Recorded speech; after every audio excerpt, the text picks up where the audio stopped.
Praise the lord. యేసయ్య అతి పరిశుద్ధమైన నామంలో మీ అందరికీ వందనాలు. ఈ దిన లేఖన భాగం 1 యోహాను 3వ అధ్యాయం 4వ వచనం చదువుతున్నాను. పాపము చేయు ప్రతివాడును ఆజ్ఞను అతిక్రమించును, ఆజ్ఞ అతిక్రమమే పాపం. ఈ వచన భాగాన్ని నాకు సంబంధించింది కాదు అంటాం కొన్నిసార్లు. ఎందుకంటే నేనెక్కడ పాపం చేశాను, నేను పవిత్రంగానే బ్రతుకుతున్నాను కదా, పరిశుద్ధంగానే ఉన్నాను కదా అనే మాట మనం అనేస్తాం. ఇది మానవుని నైజం. ఏం చేసినా సరే నేను సరిగ్గా ఉన్నానని తనకు తాను సమర్థించుకుంటాడు. ఈ సమర్థించుకునే పనిలో పడి ఏం మర్చిపోతాడంటే దేవునికి విరుద్ధంగా మాట్లాడుతున్నానన్న సంగతి మర్చిపోతాడు. ఆయన ఆజ్ఞలను విస్మరించి కూడా నేనేం విస్మరించలేదు అనే విధంగా, లేదా ఆ చేసిన తప్పును మరొక విధంగా చెప్పి కప్పిపుచ్చుకుంటాడు. ఇక్కడ అంటాడు, ఆజ్ఞ అతిక్రమమే పాపం. ఆయన మాట వినకపోవడమే పాపం. ఆయన మాటను అవలంబించకపోవడమే పాపం. ఆయన చెప్పినది చెప్పినట్టుగా చెయ్యకపోవడమే పాపము. దాన్ని ఇగ్నోర్ చేయడము కాదు, మౌనంగా ఉండడం కూడా కాదు. అట్టి విధంగా ఏది చేసినా అది పాపం క్రిందికే వస్తుంది. ఆయన చెప్పిన పని చెప్పినట్టుగా తూచా తప్పక పాటించిన వాడే ఆయన ఆజ్ఞకు శిరసావించినట్టు, నమ్మకమైన వాడిగా నిలబడ్డట్టు. ఈ వచన భాగంతో ఒక వ్యక్తిని ఒక్కసారి పోల్చుకొని చూద్దామా? సౌలు ఇశ్రాయిలకు మొదటి రాజు.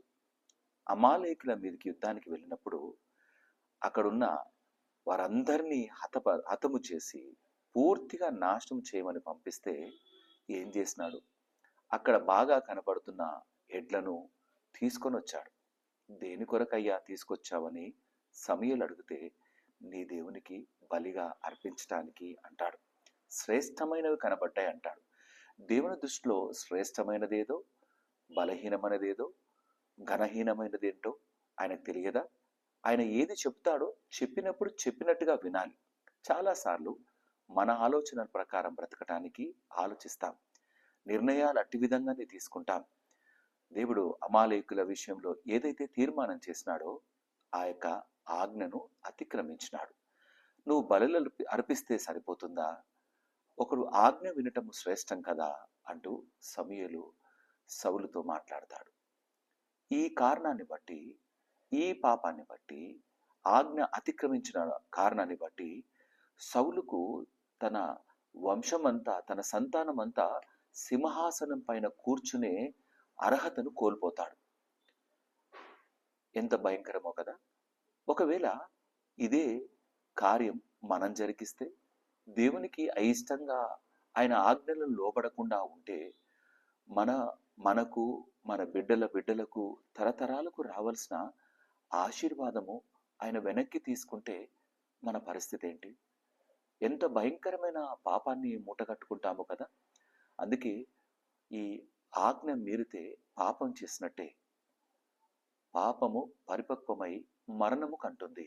అయితే ఈ మరణాన్ని మనము అనుభవించవలసిన మన బ్రతుకులలో ఈ పాపమునకు జీతము మరణము అంటే ఆ మరణాన్ని యేసు ప్రభు ఆ కలువరి శిలలో ఆ జీతాన్ని తీసుకున్నాడు నీ కొరకు, నా కొరకు. మరవవద్దు. నువ్వు ఎన్ని ఆజ్ఞలు అతిక్రమించినా, నువ్వు చేసిన ప్రతి పాపానికి ప్రాయశ్చిత్తంగా యేసయ్య ఆ నరకాన్ని, ఆ కలువరి శిలువలో భయంకరమైన ఆ హింసలను అనుభవించి నీకు నాకు చక్కటి రక్షణ భాగ్యం ఇచ్చినాడు. మనము పాపాత్ములము కాదా?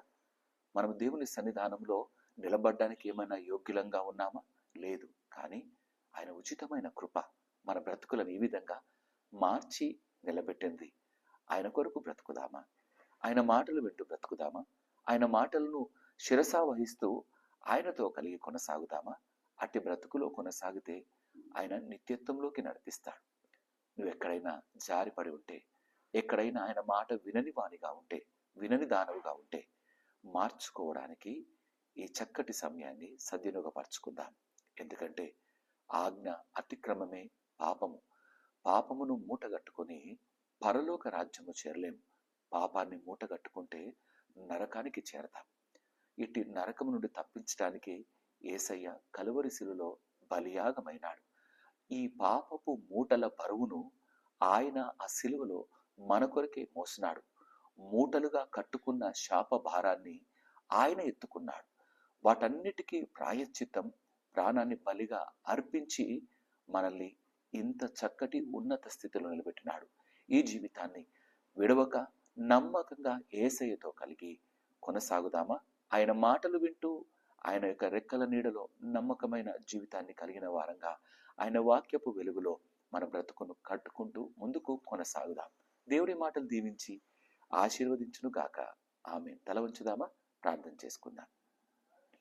మా ప్రియ యేసయ్య, మీకే వందనాలు. ఆజ్ఞ అతిక్రమమే పాపం. అయ్యా, ఇటువంటి పాపాలు ఎన్నో చేశాం. లెక్కకు మించిన తప్పులు, లెక్కకు మించిన అన్యాయపు క్రియలు జరిగించిన వారం.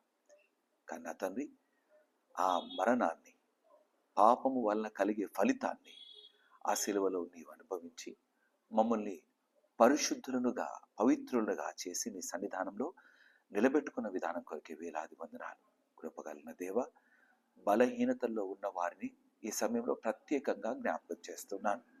అయ్యా, ఆత్మీయమైన బలహీనతల్లో బిడ్డలను నాతోని మీరు బలపరిచి నిలబెట్టండి.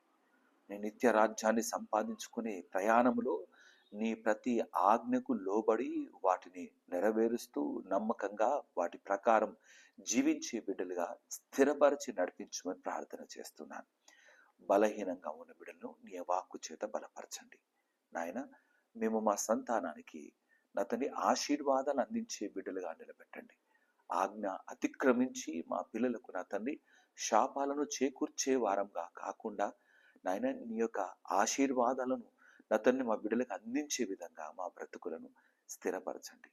యేసయ్య, ప్రతి కుటుంబంలోని బిడ్డను పేరు పేరు వరుసన దీవించి ఆశీర్వదించి నీ మాటలు గైకొని ముందుకు కొనసాగే నమ్మకమైన మనసును దయచేయని ప్రార్థిస్తూ యేసయ్య నామమున అడిగి ప్రార్థించి వేడుకుంటున్నాము నా తండ్రి. ఆమేన్. దేవుడు మిమ్మల్ని దీవించి ఆశీర్వదించును గాక. వీలైనంత మట్టుకు యొక్క వాక్యాన్ని అనేకులకు షేర్ చేయడానికి, సబ్స్క్రైబ్ చేసుకోవడానికి ప్రయత్నం చేయండి. Thank you.